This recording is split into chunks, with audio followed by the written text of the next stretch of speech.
Hello everyone, welcome to संभव law. और आज हम लोग एक बहुत ही इंपॉर्टेंट लैंडमार्क केस के बारे में बात करेंगे, जो कि है जस्टिस के S Puttaswamy versus union of India.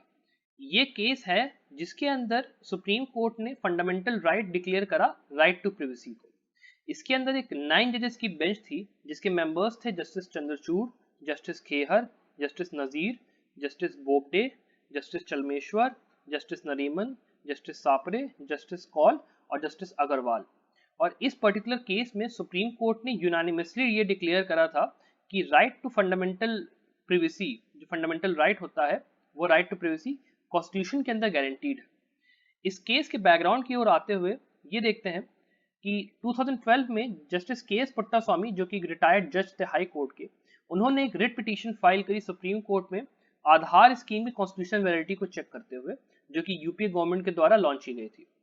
उसके बाद 11 अगस्त 2015 को एक 3 जजेस की बेंच थी, जिसमें कि जस्टिस चमलेश्वर, बोबडे और जस्टिस नागप्पन ने ये ऑर्डर पास करा कि उनको एक ऐसी कॉन्स्टिट्यूशनल बेंच की स्ट्रेंथ चाहिए ताकि वो एमपी शर्मा वर्सेस सतीश चंद्र और खड़क Singh versus state of UP के जो जजमेंट थी उनकी करेक्टनेस को एग्जामिन कर सके, और उसके बाद वो ये ऑर्डर डिक्लेयर कर सके कि क्या राइट टू प्रिवेसी को फंडामेंटल राइट होना चाहिए या फिर नहीं होना चाहिए। फिर इस मैटर को एक 5 जजेस बेंच को रेफर करा गया, जिसके हेड थे उस टाइम पे जस्टिस खेहर। सब्सिक्वेंटली फिर इस मैटर को एक 9 जजेस बेंच के पास भेज दिया गया, ये देखते हुए कि जो सतीश चंद्र वाला केस था उसके अंदर एक 7 जजेस बेंच थी, और उसके अंदर कोर्ट ने सुनवाई शुरू करी ऑन 18 जुलाई 2017।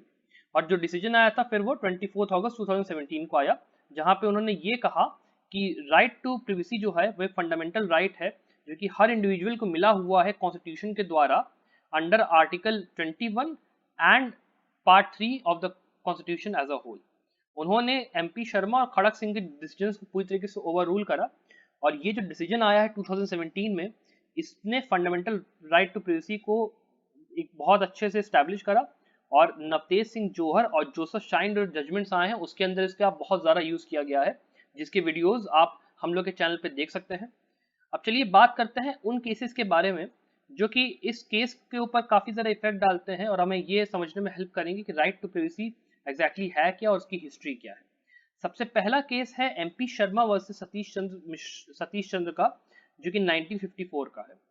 इस केस के अंदर search and scissor of documents के बारे में कोर्ट ने देखा था, जो कि डालमिया ग्रुप की थी, जिसमें कि उनके ऊपर इन्वेस्टिगेशन चल रहे थे। उसके अंदर एक एफआईआर फाइल की गई थी डीएम के द्वारा, जहां पे उन्होंने वारंट इशू किए थे ताकि एक सर्च कंडक्ट की जा सके। फिर रिट पिटीशन फाइल की गई सुप्रीम कोर्ट के अंदर, जहां पे कॉन्स्टिट्यूशनल वैलिडिटी को चैलेंज करा गया उन सर्चेस की, इस ग्राउंड पे कि वो fundamental rights under article 19(1)(f) और article 20 clause 3 protection from self incrimination, वो उनको वायलेट करता है। डालमिया ग्रुप ने इसको चैलेंज करा। फिर एमपी शर्मा और सतीश चंद्र के केस में जो कोर्ट, सुप्रीम कोर्ट है, उसने ये हेल्ड करा कि जो कॉन्स्टिट्यूशन के ड्राफ्टर्स थे, मतलब जो कॉन्स्टिट्यूएंट असेंबली थी, उनका ये इंटेंशन बिल्कुल नहीं था कि वो सर्च या सीजन की पावर को फंडामेंटल राइट माने under right to privacy. Basically उन्होंने कहा कि सर्च एंड सीजर जो है, it is not subject to right to privacy. उन्होंने ये ओपाइन करा कि जो कॉन्स्टिट्यूशन है उसके अंदर ऐसी कोई लैंग्वेज नहीं यूज़ की गई है जो कि यूएस के 4th अमेंडमेंट से मैच करती हो, और उन्होंने कोई भी ऐसा जस्टिफिकेशन भी नहीं पाया जो कि उनको ये इस बात के कंपेल करे कि वो उस कंसेप्ट को इम्पोर्ट करके यहाँ पे डालें और उसको सर्च एंड सीजर्स के रिलेशन में फंडामेंटल राइट के तौर पे प्रिवेसी के इन्फोर्स करें। और उन्होंने ये कहा कि अगर वो ऐसा करते हैं तो वो एक स्ट्रेन्ड कंस्ट्रक्शन होगा, कि बहुत फारफेच्ड होगा कि हम लोग ऐसा कोई काम करें। उस टाइम पे उन्होंने ये कहा। उसके बाद बात करते हैं अगले केस के बारे में, जो कि है Kharak Singh versus state of UP का, जो कि है 1964 का।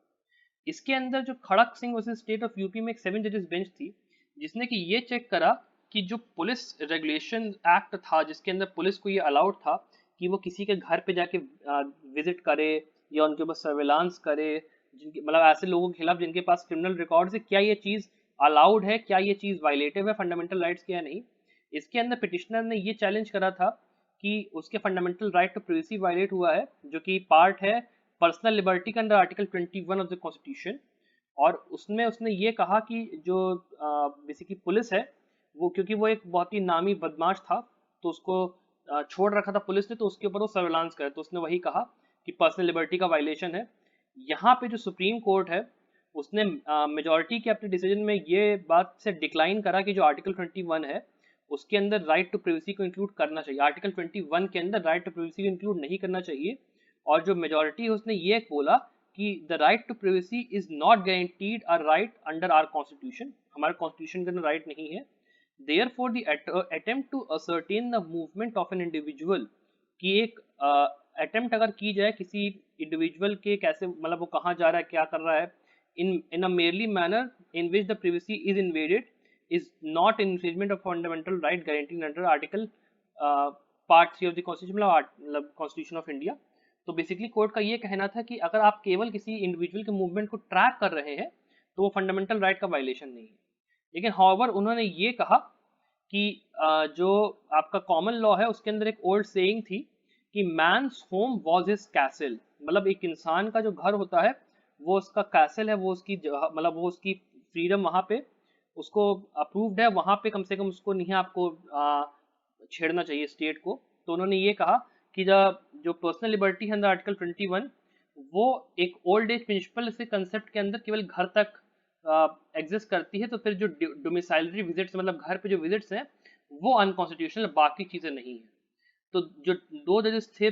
7 जजेस बेंच के, लेकिन उसमें उन्होंने डिसेंटिंग ओपिनियन दी थी। उन्होंने कहा कि जो राइट टू प्राइवेसी है वो आर्टिकल 21 का पार्ट है, और उन्होंने राइट टू प्राइवेसी को एक फंडामेंटल राइट माना था। ये बहुत ही अर्ली बात है 1964 की। इसमें जस्टिस सुब्बा राव ने कहा था कि it is true our constitution does not expressly declare right to privacy as a fundamental right,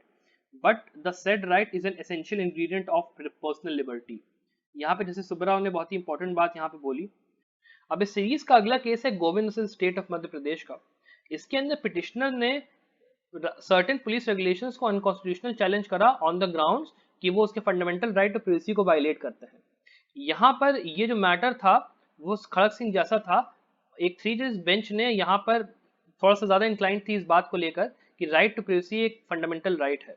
justice Matthew ने यहाँ पे ये कहा कि जो सिटीजन्स के राइट्स और फ्रीडम्स होते हैं वो कॉन्स्टिट्यूशन के अंदर सेट फोर्थ किए गए हैं, ये गारंटी करने के लिए हर इंडिविजुअल के लिए, उसकी पर्सनैलिटी के लिए, और कोई भी ऐसी चीज जिसमें कि उसकी पर्सनैलिटी स्टैम्प्ड है कि वो स्टेट के ऑफिशियल इंडिपेंडेंस से बच के रहेंगे, एक्सेप्ट वहां पे जहां पे एक रीजनेबल बेसिस है इंट्रूजन करने के लिए स्टेट के द्वारा। लेकिन लिबर्टी अगेंस्ट गवर्नमेंट का एक कॉइन था जो कि जस्टिस कोरविन द्वारा फ्रेज किया गया था, जो कि एक्सप्रेसली इस आइडिया को फोर्सफुली इम्प्लाई करता था। और उसके सेंस का मतलब ये था कि जो फंडामेंटल राइट्स है सिटीजन्स के, उनको आप ये कह सकते हैं कि वो कंट्रीब्यूट तो करते हैं राइट टू प्राइवेसी के लिए, लेकिन वो एक्सप्रेसली ये कह नहीं देते कि राइट टू प्राइवेसी एक फंडामेंटल राइट है।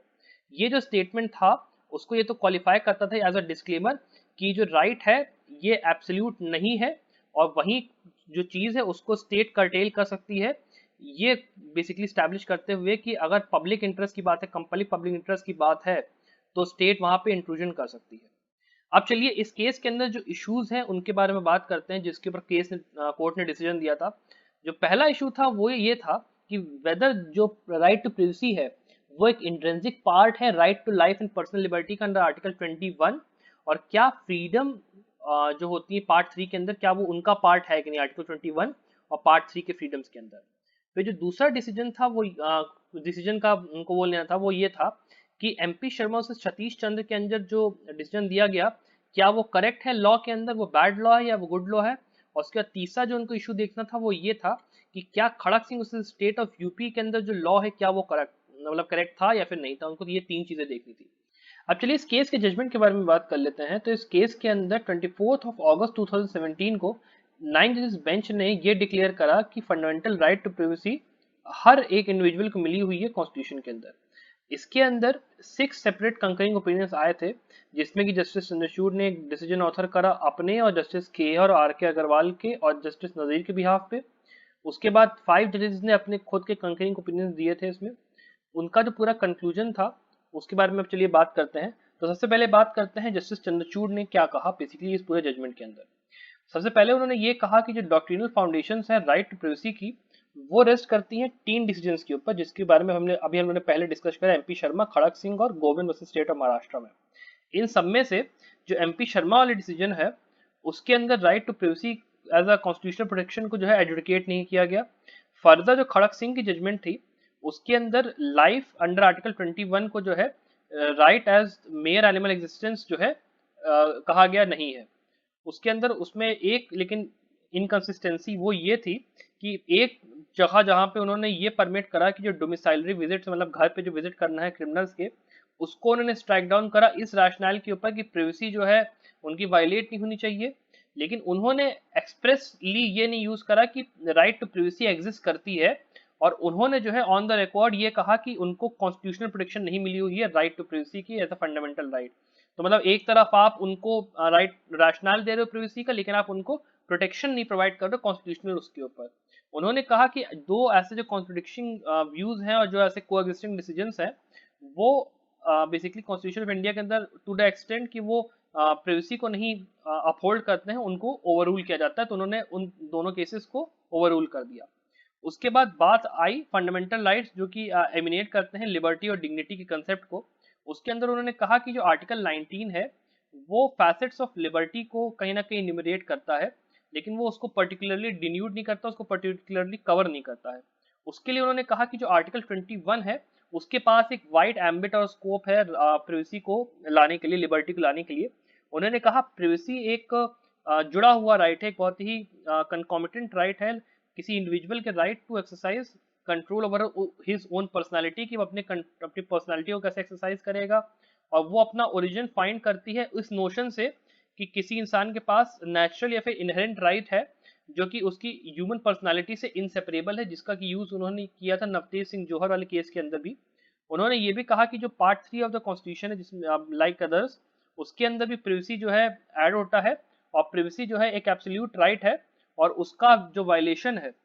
उसको in addition to the test of due process and procedure established by law जो है फैक्टर इन करना चाहिए लेजिटिमेट स्टेट इंटरेस्ट के उसके अंदर, कि अगर मान लीजिए स्टेट को कोई भी एक्शन लेना है तो पहले उसको ये देखना पड़ेगा कि राइट टू प्रिवेसी वायलेट ना हो। उसके बाद उन्होंने ये कहा कि जो राइट टू प्रिवेसी है वो इम्पोज करता है स्टेट के ऊपर एक ड्यूटी कि वो इंडिविजुअल की प्रिवेसी को, और जो उसकी करस्पॉन्डिंग लाइबिलिटी आती है किसी इंडिविजुअल की प्रिवेसी के साथ इनकर होने की, उसको वो इनकर करे स्टेट उसकी राइट टू लाइफ और पर्सनल लिबर्टी के साथ। जो राइट टू लाइफ और पर्सनल लिबर्टी है वो इनएलिएबल है ह्यूमन एग्जिस्टेंस के साथ, उसके अंदर कोई बाउंड, और उसके अंदर अगर मान लीजिए स्टेट कोई भी बाउंटीज ग्रांट करता है या फिर कोई ऐसा काम करता है तो वो कॉन्स्टिट्यूशन में जो है एग्जिस्ट नहीं माना जाएगा। कोई भी ऐसा सिविलाइज स्टेट नहीं है जो कि ये कंटेम्पलेट कर सके कि आप इंक्रोचमेंट कर सकते हैं किसी के फंडामेंटल राइट के ऊपर अथॉरिटी ऑफ लॉ के साथ। अगर आपका अथॉरिटी ऑफ लॉ नहीं है तो आप एनक्रोच नहीं कर सकते आप। तो उन्होंने ये कहा कि एडीएम जबलपुर से शिवकांत शुक्ला में जो जजमेंट आया था उसको ओवररूल किया जा रहा है टू द एक्सटेंट कि वो फंडामेंटल राइट जो होती है अफोरसेड जो फंडामेंटल राइट है उसको सरेंडर कर रहा है किसी इमरजेंसी के केस में। फर्दर उन्होंने ये कहा कि जो जुडिशियल रिकग्निशन है कॉन्स्टिट्यूशनल प्रोटेक्शन ऑफ प्रिवेसी का, कोर्ट उसको इस तरीके से नहीं लेके चल रही है कि वो जो लेजिस्लेचर का फंक्शन है उसको वो यूसर्प कर रहे, उसको वो टेक ओवर कर ले। वहां पे वो ये कह रही है कि जो राइट है ये इंडिपेंडेंट नहीं है अदर लिबर्टीज के जो कि पार्ट 3 में दिए हुए हैं, और ये केवल इमर्ज करती है कंसेप्ट ऑफ लिबर्टी डिग्निटी के अंदर जो कि इल्यूड की गई है प्रियम्बल के अंदर। तो बेसिकली राइट टू प्रिवेसी जो है वो प्रियम्बल के और पार्ट 3 के अंदर जो लिबर्टीज दी गई उसका पार्ट है, और कहीं ना कहीं कोर्ट लेजिस्लेटिव फंक्शन को यूसर्प करने की कोशिश नहीं कर रही है। फर्दर उन्होंने कहा कि जो प्रिवेसी है वो रिकग्नाइज करती है इंडिविजुअल की एबिलिटीज को कि वो अपने वाइटल एस्पेक्ट्स जो उनकी लाइफ के होते हैं उनको वो कंट्रोल कर सके, जो उनकी ऑटोनॉमी होती है उसको एक्सरसाइज कर सके, और जो डिसीजंस होते हैं उनकी पर्सनल इंटीमेसी के, वो उनके जो मैटर्स है होम के या अपने मैरिज के, या फिर उनकी जो फैमिली की सैंक्टिटी होती है, या फिर जो उनका सेक्सुअल ओरिएंटेशन होता है, ये जितनी भी चीजें हैं ये प्रिवेसी के कोर के अंदर आती हैं। ये बहुत ही इंपॉर्टेंट पार्ट है प्रिवेसी का। उन्होंने फाइनली ये कहा कि जो कॉन्स्टिट्यूशन है उसको हमें ऐसे इवॉल्व करने की जरूरत है कि वो उन एस्पिरेशंस को चैलेंजेस को मीट कर सके जो कि प्रेजेंट और फ्यूचर के अंदर आएंगी। एक ऐसे एज में जहाँ पे इंफॉर्मेशन टेक्नोलॉजी गवर्न करती है एक एक एस्पेक्ट के लोगों को, कोर्ट को यहाँ पे इम्पार्ट करनी पड़ेगी मीनिंग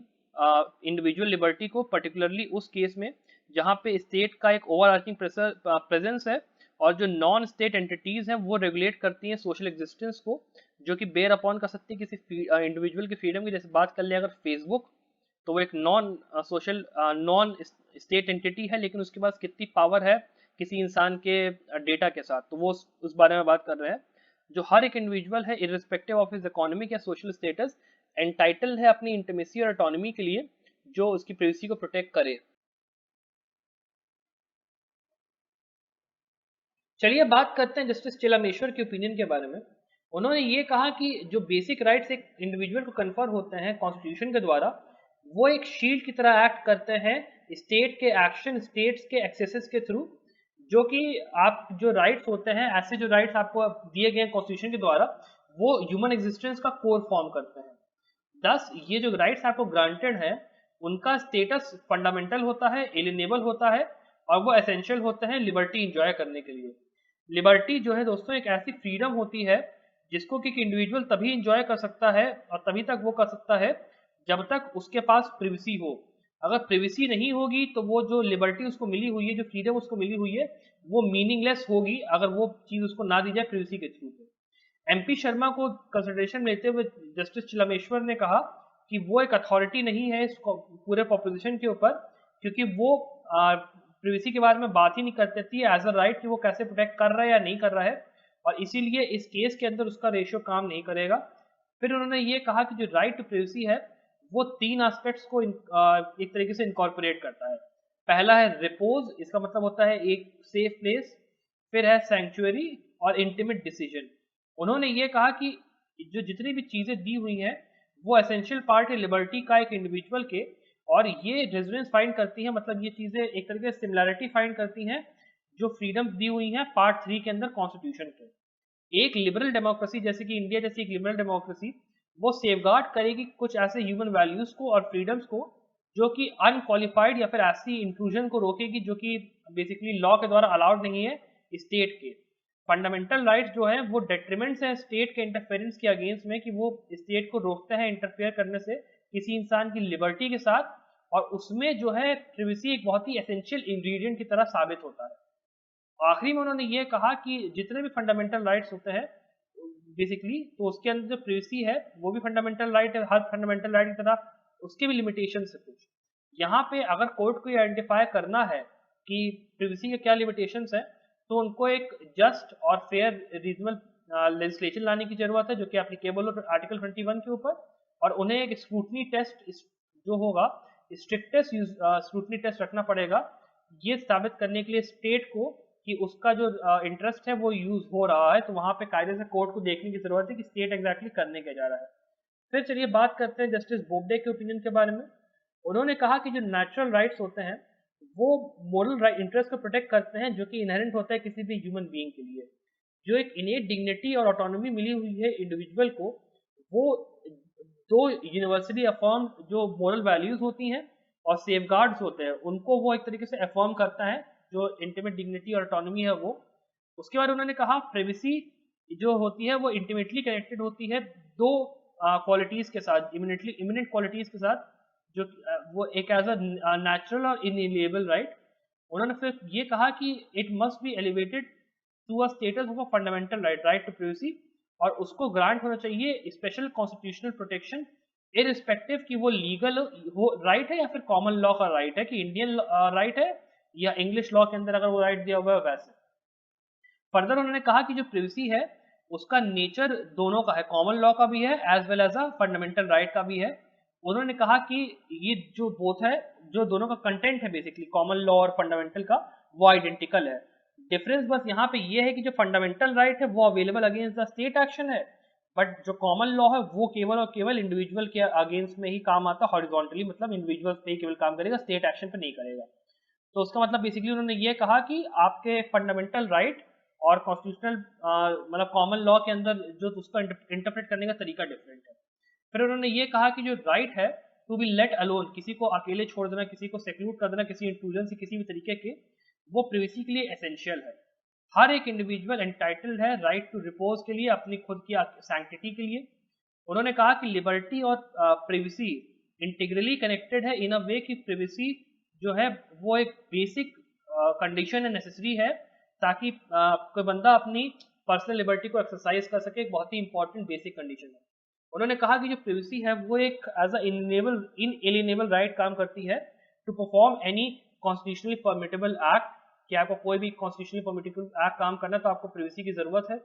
और ये जो है कॉन्स्टिट्यूट करती है कि स्प्रिंग बोर्ड की तरह जो एक्सरसाइज करती है आपके फ्रीडम्स को under part 3 of the constitution की, वो आपको एक प्लेटफॉर्म प्रोवाइड करती है अपने फ्रीडम्स को एक्सरसाइज करने का।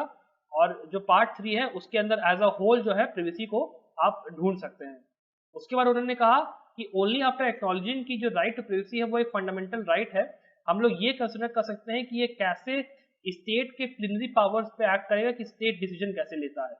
इसके अंदर हम लोग को ये वारंटी अज्यूम करने की जरूरत नहीं है कि जो प्रिवेसी है वो एक एब्सोल्यूट राइट है जो कि रीजनेबल रिस्ट्रिक्ट नहीं किया जा सकता है। उसके अंदर हमें ये सोचने की जरूरत नहीं कि प्रिवेसी को हम रीजनेबली रिस्ट्रिक्ट ना कर पाए, एब्सोल्यूट राइट वो नहीं है बेसिकली। उन्होंने कहा कि जो इंडिविजुअल्स हैं वो अपना राइट टू प्रिवेसी पा सकते हैं बाय एक्सरसाइजिंग लिबर्टी जो कि उनको कॉन्स्टिट्यूशन के द्वारा ग्रांट की गई है, वाइल स्पेसिफिकली वो ये इंक्लूड या एक्सक्लूड कर सकते हैं कि कुछ सर्टेन इंडिविजुअल या एंटिटीज उनको कोई एक्ट परफॉर्म करने से रोक रही है या फिर नहीं फ्रीडम को उसमें। कॉन्सिक्वेंटली जो प्रिवेसी होती है वो एक नेगेटिव ऑटोनॉमी भी जो है एक तरीके से एंटेल करती है किसी भी स्पेसिफिक एक्ट को ना करने के लिए, या कि आप किसी और इंसान की प्रिवेसी को वायलेट ना करें। फिर उन्होंने एक बहुत ही इंपॉर्टेंट लाइन यहाँ पे ये कोट करी कि the right to privacy is inextricably bound up with the exercise of human liberty,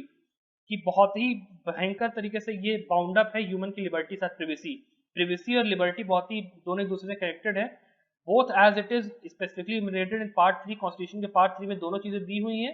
and it is guaranteed in residue under article 21, और रेजिड्यू के तौर पे बचे उसमें आर्टिकल 21 में दिया हुआ है। It is distributed across various articles in part 3, mutatis mutandis takes a form of which ever their enjoyment its violation curtails, कि कोई भी अगर मान लीजिए फंडामेंटल राइट उसका वायलेशन अगर हो रहा है तो प्रिवेसी अपने आप ही उस चीज का फॉर्म ले लेती है जिस भी चीज का वायलेशन मतलब वहां पे हो रहा है। कॉन्सिक्वेंटली उन्होंने कहा कि कोई भी ऐसा एक्ट जो कि स्टेट करती है किसी का राइट वायलेट करने के लिए, इस टेक्स्ट को उसको जो है सेटिस्फाई करने की जरूरत है, apart from being just fair and reasonable under article 21। किसी भी एक्ट को अगर स्टेट कर रही है तो उसको सेटिस्फाई करने की जरूरत है। चलिए अब जस्टिस नरीमन के ओपिनियन के बारे में बात करते हैं। उन्होंने 3 ग्रेट डिसेंटिंग ओपिनियंस के बारे में बात करी। सबसे पहला तो जस्टिस फैजाली अली का इन केस ऑफ ए.के. गोपालन, जस्टिस सुब्बा राव का खड़क सिंह में, और जस्टिस खन्ना का एडीएम जबलपुर में। और उसमें उन्होंने ये कहा कि तीनों की तीनों डिसेंटिंग ओपिनियन ट्रू मीनिंग की बात करता है आर्टिकल 21 के। उन्होंने कहा जो डिसेंटिंग ओपिनियन था जस्टिस सुब्बा राव का ए.के. गोपालन में, उसके अंदर उन्होंने एक पर्टिकुलर बात करी है राइट टू प्राइवेसी की, कि उसकी एक डायरेक्ट बेयरिंग आती है। उन्होंने ये कहा कि राइट टू लाइफ और पर्सनल लिबर्टी आर्टिकल 21 के अंदर right to be free from any encroachment and private life को इंक्लूड करता है, कि कोई भी इंसान के अंदर अगर प्राइवेट लाइफ जो उसकी है उसके अंदर कोई इंक्रोचमेंट नहीं होना चाहिए। और उन्होंने कहा कि अगर एक एब्सेंस है राइट टू प्राइवेसी कॉन्स्टिट्यूशन से, अगर एक एक्सप्रेस एब्सेंस है तो इसका मतलब ये नहीं है कि राइट टू प्राइवेसी जो है एक फंडामेंटल राइट नहीं है, बस ये है कि वो पर्सनल लिबर्टी के लिए एक बहुत ही एसेंशियल इंग्रेडिएंट है और वो एक राइट के तौर पे काम करता है, right to life of personal liberty के अंडर, उसके अंदर आता है। फिर उन्होंने कहा कि जो एमपी शर्मा का डिसीजन है वो कन्फाइंड है केवल आर्टिकल 20 क्लॉज 3 के उसके अंदर, और वेदर की जो 4th अमेंडमेंट अमेरिकन कॉन्स्टिट्यूशन का जो कि कॉन्स्टिट्यूशनल प्राइवेसी की बात करता है उसको हमें इंपोर्ट करना चाहिए कि नहीं इंडियन कॉन्स्टिट्यूशन में, केवल एमपी शर्मा इस बारे में बात करता है। जो रेशियो था वो इस केस के अंदर रीड नहीं किया जा सकता कि फंडामेंटल राइट टू प्राइवेसी जो है पार्ट 3 ऑफ कॉन्स्टिट्यूशन में नहीं होना चाहिए, क्योंकि वो बेसिकली कहने के फिट नहीं आएगा। फर्दर उन्होंने कहा कि जो डिसीजन है उसको एक ऐसे टाइम पे दिया गया था 1964 में जब ये माना जाता था कि जो फंडामेंटल राइट्स होते हैं वो वाटर टाइट कंपार्टमेंट्स में होते हैं, डिसजंक्टिव होते हैं, उनका आपस में कोई रिलेशन नहीं होता है, जिसको कि मेनका गांधी में चेंज किया गया।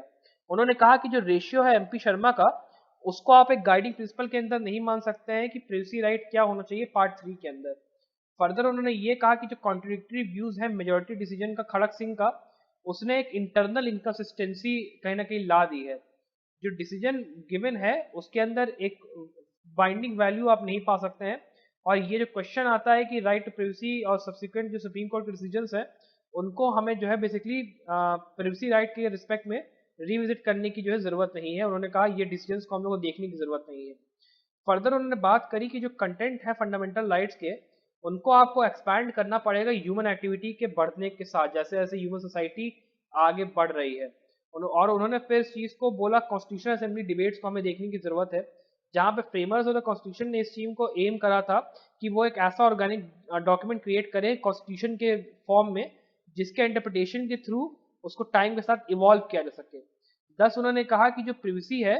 उसको आपको प्रेजेंट डे के कॉन्टेक्स्ट में लेके चलना होगा टेक्नोलॉजिकल एडवांसमेंट में, उसमें जहाँ पे कितना मतलब टेक्नोलॉजी आगे बढ़ चुकी है। उन्होंने कहा कि एक एमॉर्फस और मल्टीफैसेटेड मतलब बहुत सारे मल्टीपल एस्पेक्ट्स का नेचर होता है प्रिवेसी का, जो कि यूज नहीं किया जा सकता डिटरेंट के तौर पे कॉन्स्टिट्यूशनल प्रोटेक्शन के लिए। उन्होंने कहा कि इवन दो अगर ये इम्पॉसिबल है कि आप सारे के सारे प्रिवेसी के जितने भी कंटूर्स होते हैं, जितने भी उसके एस्पेक्ट्स होते हैं, उसको आप नहीं इनकम्पस कर सकते। जो राइट होता है वो एक इंक्लूसिव राइट की तरह कहीं ना कहीं क्लासिफाई किया गया है, जिसमें कि जितने भी इंटरेस्ट आते हैं फिजिकल रेल्म और माइंड के, उनको आप कहीं ना कहीं मिला के देखेंगे।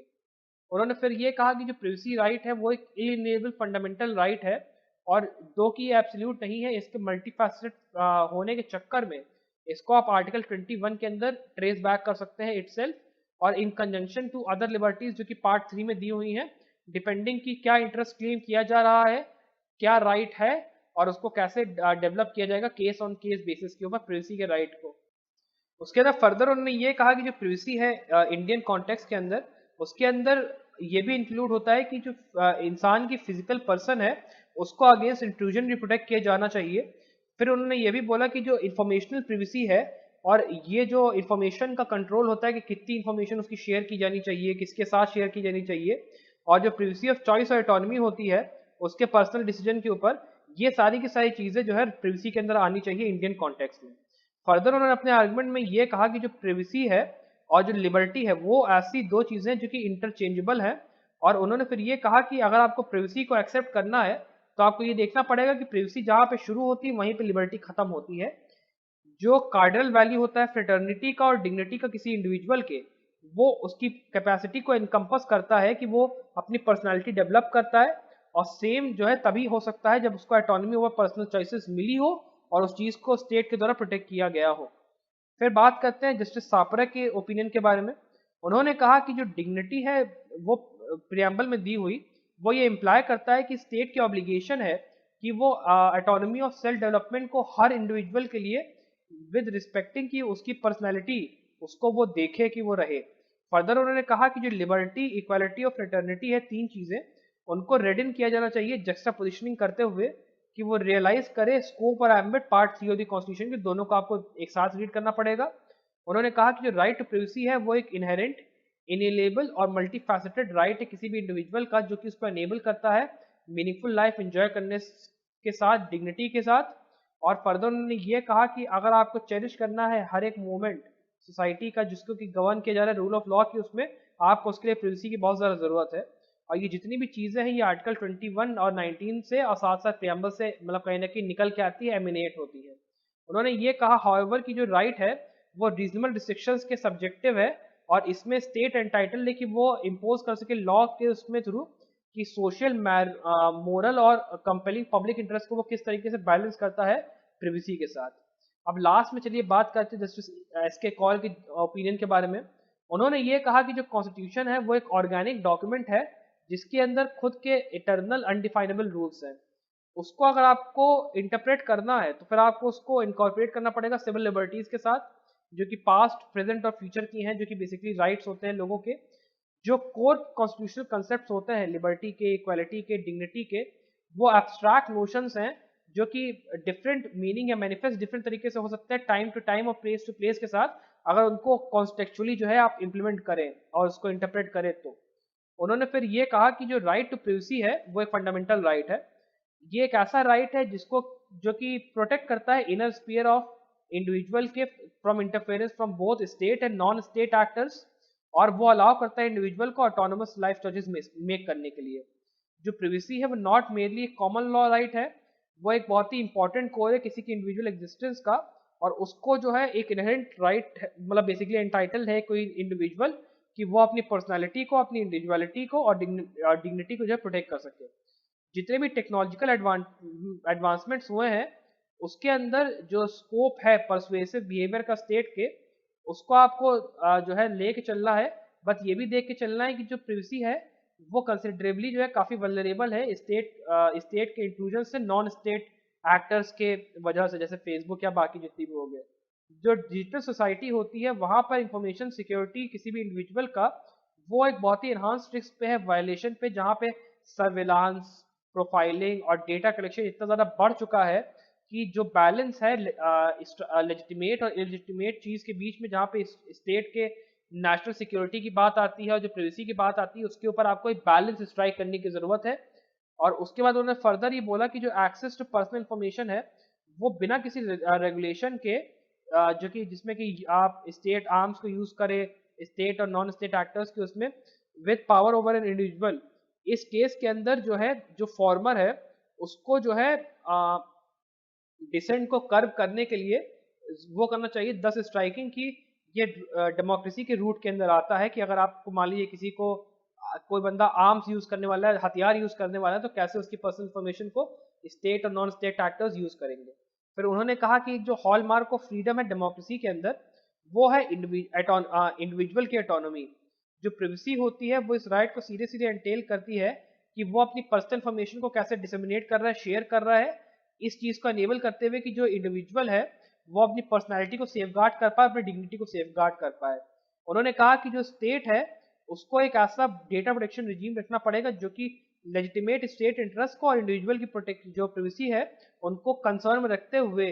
और बैलेंस में रखते हुए इंडिविजुअल की जो गाइडिंग प्रिंसिपल्स है for collection and usages of data उसके कंसेंट के साथ आगे बढ़ सके। उन्होंने कहा कि जो फंडामेंटल राइट्स है वो यहाँ पे मेजोरिटोरियन कंसेप्ट से नहीं एडियर कर सकते, मेरली बिकॉज एक बहुत ही छोटा सा मिनिस्क्यूल फैक्शन और द पॉपुलेशन बेयर इफेक्ट करेगा इस बात का कि उनको रीजन नहीं मिला हुआ है अपने राइट को डिनाई होने का। उस कॉन्टेक्स्ट में उन्होंने कहा कि सेक्सुअल ऑटोनॉमी एक इंडिविजुअल की अंडरस्टूड की जानी चाहिए as a attribute of privacy, कि वो उसके ऊपर है कि वो कैसे डिसाइड करता है कि उसको किस तरीके से अपनी सेक्सुअल ओरिएंटेशन डिसाइड करना है या उसको क्या करना है क्लोज रूम के अंदर, बेसिकली जो बात की गई थी नवतेज सिंह जौहर के केस के अंदर। Thank you so much for watching this video. दोस्तों अगर आपको ये वीडियो पसंद आया तो प्लीज़ इस वीडियो को लाइक करिए, शेयर करिए, और इसके बाद मैं एक और अगला वीडियो बनाने वाला हूँ जिसमें कि केएस पुट्टास्वामी के जो अगला डिसीजन आया था 2018 में, जिसमें कि आधार कार्ड एक्ट कॉन्स्टिट्यूशनलिटी को चैलेंज किया था, मैं उसके बारे में बात करूंगा। तो उस वीडियो को देखने के लिए भी प्लीज़ आप हमारा चैनल सब्सक्राइब करिए। And thank you once again for watching this video.